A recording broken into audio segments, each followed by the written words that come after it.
जब भी international market में क्रूड ऑयल की कीमतें बढ़ती हैं, उसकी वजह से ना सिर्फ हमारे देश की आम पब्लिक की जेब ढीली होती है, बल्कि भारतीय सरकार भी इससे काफ़ी ज़्यादा चिंतित हो गई है, क्योंकि हर साल कई बिलियन डॉलर्स लगातार भारत से बाहर जा रहे हैं। भारतीय सरकार का क्रूड इंपोर्ट बिल, यानी जो पैसा हमें क्रूड ऑयल परचेज करने के लिए खर्च करना पड़ता है, वो भी लगातार साल दर साल बढ़ते जा रहा है। पिछले साल भारत ने 132 बिलियन डॉलर्स का क्रूड ऑयल इंपोर्ट किया था, और जिस हिसाब से भारत में लोगों की इनकम बढ़ रही है, ज्यादा संख्या में लोग अब 2 व्हीलर्स और 4 व्हीलर्स कार्स परचेज कर रहे हैं, उसको देखकर लग रहा है कि आगे आने वाले 6 से 7 सालों के अंदर ही भारत की क्रूड ऑयल की कंजप्शन बहुत ही तेजी से बढ़ने वाली है, और भारत को 200 बिलियन डॉलर्स का अकेले क्रूड ऑयल ही परचेज करना पड़ जाएगा। लॉन्ग टर्म में इसका एक ही सोल्यूशन है, लोगों को इलेक्ट्रिक व्हीकल्स के ऊपर शिफ्ट करवाया जाए। मगर ये चीज भारत में देखी जा रही है कि जिस स्पीड से इलेक्ट्रिक व्हीकल्स चाइना या फिर वेस्टर्न कंट्रीज के अंदर पॉपुलर हो रहे हैं,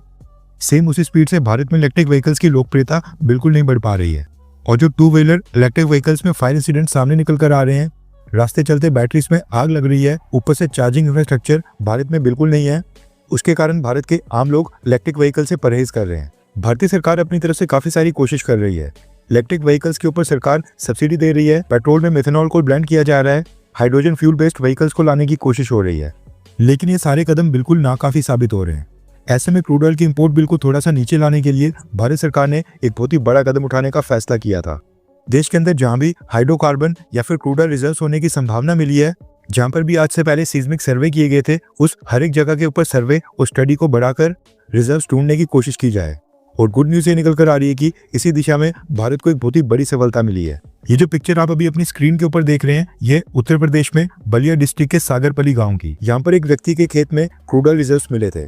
जिसके बाद ओएनजीसी को तुरंत यहाँ पर एक्सप्लोरेशन करने की डायरेक्शंस दी गई हैं, ताकि इन्वेस्टिगेट किया जाए कि इस पूरे एरिया में